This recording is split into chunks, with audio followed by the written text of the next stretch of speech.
J'espère que vous allez tous et toutes très bien. On se retrouve aujourd'hui dans une nouvelle vidéo ASMR dans laquelle je vais tout simplement répondre aux questions que vous m'avez posées sur TikTok. Donc déjà, je tenais à remercier toutes les personnes qui ont participé à cette vidéo en me posant des questions. Merci beaucoup. Je vais tâcher d'y répondre de la meilleure façon possible, même si bien évidemment je ne suis pas une experte. Et je vais répondre avec mon ressenti à moi, avec les éléments de réponse que j'ai. Mais n'hésitez surtout pas à compléter mes réponses, à apporter d'autres éléments aussi. Parce que pour moi ce compte c'est avant tout vraiment un compte où la bienveillance règne. Et on est tous là pour s'entraider les uns des autres, pour essayer d'aller bien dans notre vie tout simplement. Donc voilà, et aussi je tiens à vous souhaiter de joyeuses fêtes, un joyeux Noël en retard, mais j'espère que vous avez passé de très belles fêtes, que vous avez eu de beaux cadeaux aussi. Et voilà. Donc pour répondre à vos questions, je me suis munie de mon assistante, Madame Fraise. Donc elle va m'aider à répondre à vos questions. Donc voilà, je la pose juste à côté de moi, comme ça elle me fournira des réponses supplémentaires si jamais j'en ai besoin. J'ai essayé de ranger les questions un petit peu par ordre pour que ce soit logique. Enfin, j'ai essayé de les réunir quand je pouvais. Donc, par exemple, les deux premières, elles portent sur les études.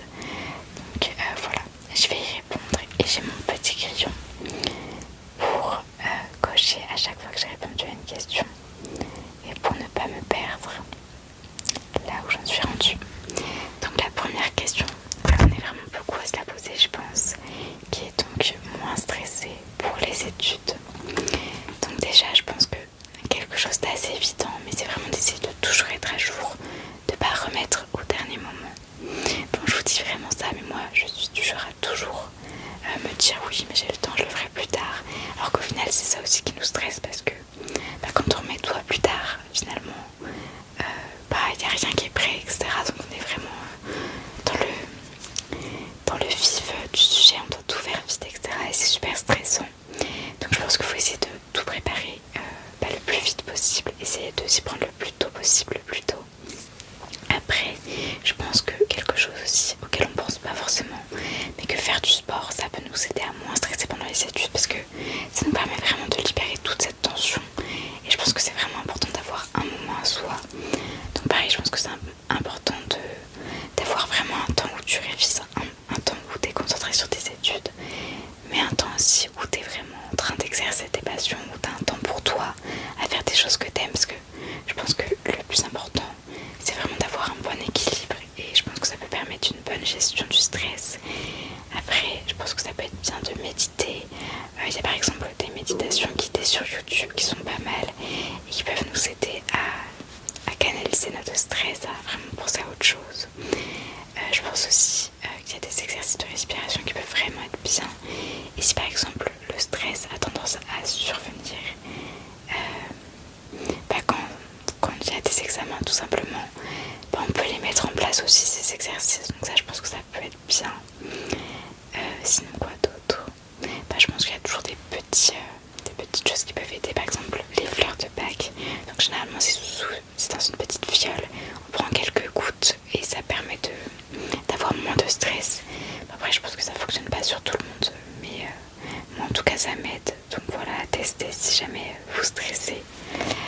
Je pense que c'est aussi très important de bien dormir. Donc pareil, si vous avez du mal à dormir à cause de vos études, il y a toujours des gummies qui existent pour relâcher la mélatonine, si je me trompe pas, qui est l'hormone du sommeil. Et ça aide vraiment beaucoup, parce que dans tous les cas, un bon sommeil, une bonne hygiène de vie, ça fait aussi en sorte de diminuer le stress. Donc voilà, et je pense que si le stress il fait vraiment partie intégrante de votre vie, mais au point où il vous gâche pas la vie, il faut vraiment aller voir un ou une spécialiste pour vous aider, parce que c'est pas normal d'avoir du stress au point où ça vous empêche d'être heureux. Et si vraiment vous avez du stress constamment, c'est pas normal. Et aussi ce que je faisais avec ma sophrologue, c'était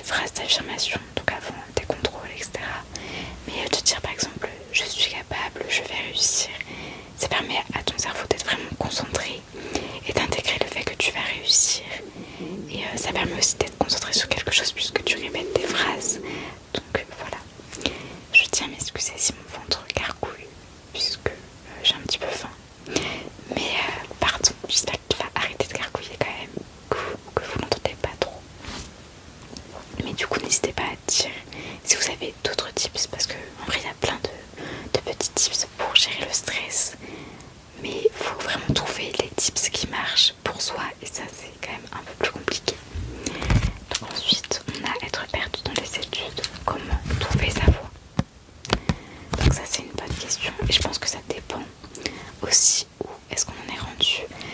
Mais je pense que ça peut être bien par exemple de faire une année de césure. Moi c'est ce que j'ai fait. Bon, je suis toujours un petit peu perdue, mais c'est un autre sujet. Mais une année de césure c'est bien parce que généralement on travaille, on fait autre chose. Mais ça permet aussi de vraiment se poser des questions sur ce qu'on aimerait faire. Et ça peut aussi permettre de faire plusieurs stages dans des métiers qu'on aimerait faire. Et donc de voir aussi l'envers du décor. Parce que des fois on s'imagine dans un métier, mais finalement c'est pas un métier qui est fait pour nous. Donc je pense que ça peut être bien vraiment de tester de vraiment essayer de faire plein de stages différents dans plusieurs domaines. Je pense que ça peut être bien aussi de se poser des questions. Une question toute bête, mais est-ce que tu te vois travailler à l'extérieur? Enfin, est-ce que tu te vois dans des bureaux toute la journée, ou est-ce que justement tu as envie d'être à l'extérieur? Est-ce que tu as envie de travailler et d'être en collaboration avec d'autres personnes, ou est-ce que tu as envie de faire quelque chose, un métier qui soit plus individuel? Parce que mine de rien, des petites questions comme ça permet d'éliminer des métiers que tu te voyais faire. Ça permet de procéder par élimination. Et vraiment aussi de voir peut-être un conseiller ou une conseillère d'orientation. Ça peut aider aussi parce que la personne a des bonnes questions. Et ça peut te permettre d'éclaircir tout ça. Et aussi je pense que des fois il faut juste se lancer. Et que c'est pas grave si jamais on est perdu. Parce que je pense que ça nous arrive à tous d'être perdu. Et qu'il vaut mieux être perdu maintenant dans nos études. Tester plein de choses. Se réorienter. Mais être vraiment épanoui dans notre vie professionnelle plus tard. Que de se lancer dans quelque chose un peu par dépit et donc de pas être épanoui professionnellement. Donc voilà, faut vraiment se dire que t'as quand même du temps devant toi et que c'est pas parce qu'il y a déjà des personnes autour de toi qui peuvent être lancées dans la vie professionnelle que toi t'es en retard ou quoi, pas du tout. On a tous un chemin de vie qui est différent et on va tous à notre propre rythme, et t'as le droit de te tromper, de tester différentes choses, et c'est en testant aussi que tu finiras par trouver ta voie. Voilà. Ensuite, il y a une question qui porte sur l'hypersensibilité. Faire comprendre à ses proches que ce n'est pas être faible. Et aussi qu'il ne s'agit pas que c'est pas parce qu'on est hypersensible qu'on doit s'endurcir. Et justement, pour moi, c'est au monde de s'adapter aux hypersensibles aussi, parce que on ressent tout plus intensément que les autres personnes. Mais c'est pas à nous de changer pour des autres personnes, mais plutôt à elle de nous accepter tel que l'on est, et d'accepter qu'on agit, qu'on pense différemment, qu'on ressent surtout différemment d'elle. Donc je pense que la première chose à faire, c'est vraiment d'en parler avec ses proches. Ensuite vraiment de les informer, de leur montrer des médias qui parlent de l'hypersensibilité, des vidéos, des articles. Moi par exemple, j'ai un livre qui est très bien, qui s'appelle « Et si j'étais hypersensible » de Caroline Cohen-Ring, qui est donc un guide un peu de l'hypersensibilité. Donc ça parle de tout, tout ce qui définit l'hypersensibilité. Et je pense que ça peut être bien de l'offrir à ses proches pour que vraiment ils comprennent ce que c'est l'hypersensibilité, et de comprendre à quel point aussi c'est une force et non pas une faiblesse, parce que justement on montre ce qu'on ressent, on ressent tout plus fort. Et donc vraiment, juste le fait de ressentir plus fort, d'avoir des émotions aussi fortes, c'est vraiment une force.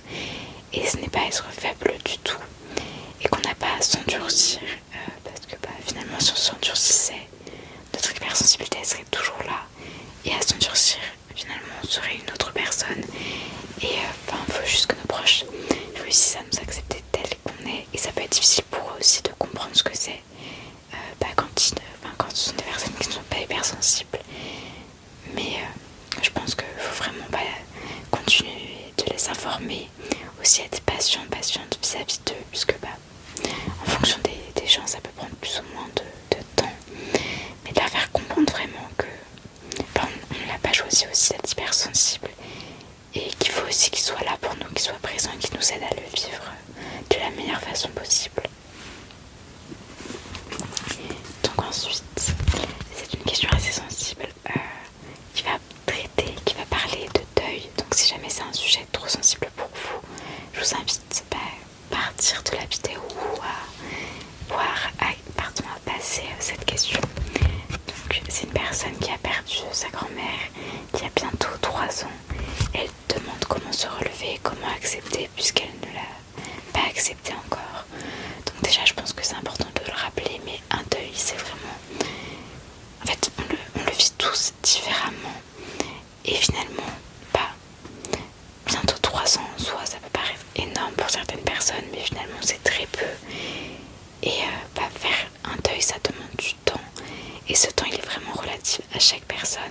parce que comme je l'ai dit, on le vit tous différemment et que c'est difficile aussi, je pense, d'accepter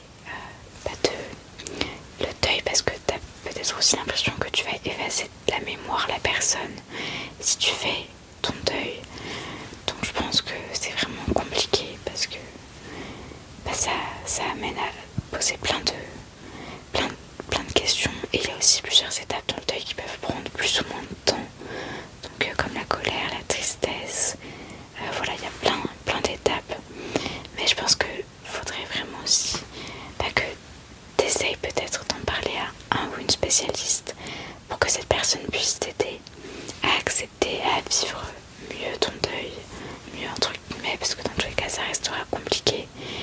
Mais je pense que si t'es accompagné, ça peut peut-être t'aider parce que chaque cheminement est différent et je pense que des fois on ne sait juste pas comment aller de l'avant et qu'on a vraiment besoin de quelqu'un pour nous donner des clés, pour nous donner des solutions. Sinon je pense que c'est bien aussi d'en parler avec tes proches, avec les personnes qui ont donc connu ta grand-mère pour te remémorer des souvenirs, mais aussi, je pense que ça peut vraiment faire partie de l'acceptation de parler de la personne. Je pense que ça peut peut-être aussi être bien si jamais tu faisais des vidéos dans lesquelles tu disais un petit peu ce que tu ressens, parce que ça peut être parfois plus facile de s'exprimer en face caméra que de s'exprimer avec d'autres personnes, face à d'autres personnes, parce que je pense qu'on peut se sentir plus libre d'exprimer ce que l'on ressent. Peut-être que ça peut être bien aussi de passer par l'écrit si t'es moins à l'aise à l'oral, mais voilà, d'essayer vraiment d'évacuer toutes les émotions que tu ressens par rapport à ça. J'essaie vraiment essayer de répondre du mieux que possible, mais je suis désolée si j'ai été maladroite parce que en aucun cas mon but c'est de blesser quelqu'un, donc j'espère ne pas l'avoir trop aidé. Et si jamais vous avez vécu cette situation, que vous êtes toujours dans cette situation, n'hésitez pas encore une fois à répondre, à apporter d'autres éléments de réponse. Et j'espère de tout cœur que tu iras mieux et que toi ou d'autres personnes pourront t'aider à aller mieux et à entamer un processus de guérison par rapport à tout ça. Donc ensuite on m'a posé une question, là c'est un peu des questions par rapport à moi-même, mais c'est un peu narcissique, désolée.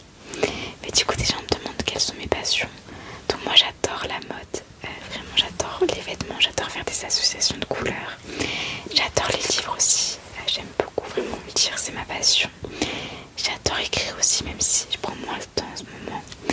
Et en dernier j'adore l'art de façon générale, vraiment j'adore aller dans des musées et tout, vraiment je me sens très très bien quand je suis dans des lieux artistiques, si on peut dire.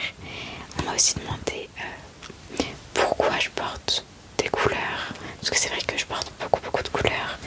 Donc en vrai, moi je pense que je porte des couleurs parce que ça égaye mon quotidien et que je sais que ça peut égayer aussi le quotidien d'autres personnes et que j'aime beaucoup tester plein de choses et que vraiment je sais pas, mais j'adore les couleurs, vraiment ça m'apporte beaucoup de joie. Et je pense que ça contraste aussi avec le fait que je ressens des émotions de façon très forte avec l'hypersensibilité et tout. Donc le fait de porter des couleurs et tout, ça me balance un peu. Je veux dire, les couleurs c'est vraiment la joie. Et ça contrebalance avec la tristesse que parfois je peux ressentir de façon très forte. Je sais pas si vous avez compris. Mais moi j'aime beaucoup les couleurs, voilà. Je sais pas, je trouve que ça me va bien en plus et j'adore ça. Aussi on m'avait demandé quel âge j'ai. Moi je suis une 2002, du coup j'ai 22 ans, même si je sais que je les fais pas. Mais je pense que c'est la génétique, parce que dans ma famille on fait quand même relativement jeune. Donc voilà, je sais que souvent les gens ils sont un peu choqués, mais oui, j'ai 22 ans. Et du coup je vais avoir 23 ans l'année prochaine, en juillet, puisque je suis cancer. N'hésitez pas à me dire aussi c'est quoi votre signe astrologique, puisque j'aime beaucoup l'astrologie, donc voilà. Ensuite on m'a demandé les triggers que j'aime et les triggers que je déteste. Un trigger que j'aime, j'aime bien le bruit du clavier, vraiment ça me détend beaucoup. J'adore les bruits aussi sur le micro qui font très penser au massage de cuir chevelu. Sinon j'aime bien quoi comme bruit, parce qu'en vrai il y a beaucoup de triggers que j'aime. je pense que c'est tout ce qui est les bruits de cheveux, vraiment j'adore. J'aime beaucoup le taping aussi. Et j'aime beaucoup les bruits des balles anti-stress. Enfin, ça c'est quelque chose que j'aime beaucoup. Donc voilà, on m'a aussi demandé les triggers que je détestais. Je pense que vraiment les triggers que je déteste de façon générale, c'est vraiment les triggers fast, vraiment quand c'est trop rapide. Ça me détend pas du tout. Et dans les triggers que j'aime aussi, c'est vraiment tout ce qui est visuel, j'adore. Et ça c'est vraiment mes triggers préférés, finalement, je pense. Donc voilà. Et aussi les triggers que j'aime pas, c'est quand les matières sur lesquelles on gratte. Vraiment je suis pas fan. Donc voilà. Pourquoi j'ai commencé l'ASMR aussi? Très bonne question. En fait, tout simplement, j'ai commencé en avril. Parce que j'étais vraiment dans une phase où j'avais beaucoup d'anxiété, où j'arrivais pas à gérer. Et je sais pas pourquoi je me suis mise à faire des vidéos ASMR, parce que j'en regardais beaucoup plus pendant ce mois. Donc j'ai commencé à faire des petites vidéos par-ci par-là. Et je me suis rendu compte que ça me faisait du bien, parce que j'étais vraiment focus sur quelque chose. Et que du coup ça me permettait de gérer mon anxiété. Donc voilà, c'est vraiment quelque chose qui qui m'a enlevé du stress, de l'anxiété. Et aussi je me suis rendu compte que ça plaisait aux personnes. Et vu que j'avais toujours eu un petit peu cette envie de me lancer, je me suis dit pourquoi pas. Et voilà, c'est comme ça que je me suis lancée. J'avais déjà fait des vidéos auparavant un petit peu pour mes copines, en privé. Et j'aimais beaucoup faire des petites vidéos comme ça. Mais là voilà, je me suis lancée. J'ai fait des vidéos de plus en plus longues entre guillemets, parce que je sais que vous trouvez que les vidéos sont pas assez longues encore, mais cette vidéo elle sera quand même assez longue, donc j'espère qu'elle vous plaira. J'espère avoir répondu au mieux avec mon assistante Madame Fraise. N'hésitez pas aussi à poser d'autres questions si jamais il y a des questions qui vous viennent entre temps. Donc voilà, j'espère vraiment avoir répondu de la meilleure façon possible. Et désolée si j'ai pu heurter certaines personnes avec mes propos, si parfois je me suis mal prise, j'ai vraiment essayé de faire de mon mieux. Mais encore une fois, mon but c'est pas de blesser quelqu'un. Et si c'est le cas, j'en suis vraiment désolée. Donc voilà, j'espère que cette petite vidéo vous plaira, qu'elle vous détendra aussi, même si je ne réponds qu'à des questions. Mais j'espère qu'elle vous aura fait du bien. Prenez soin de vous. Prenez le temps aussi de bien vous reposer avant le 31 janvier. Si jamais vous faites quelque chose en particulier, prenez du temps pour vous, c'est le plus important. Pensez à vous, relaxez-vous, faites des choses que vous aimez pendant ces vacances. Et bon courage à toutes les personnes qui travaillent pendant ces périodes. Plein de courage à vous. Et sur ce, je vais vous souhaiter une agréable nuit et vous souhaiter aussi de très beaux rêves. Passez une très très bonne nuit. Bonne nuit. Bonne nuit. Bonne nuit. Des bisous. Des bisous. Ah oui.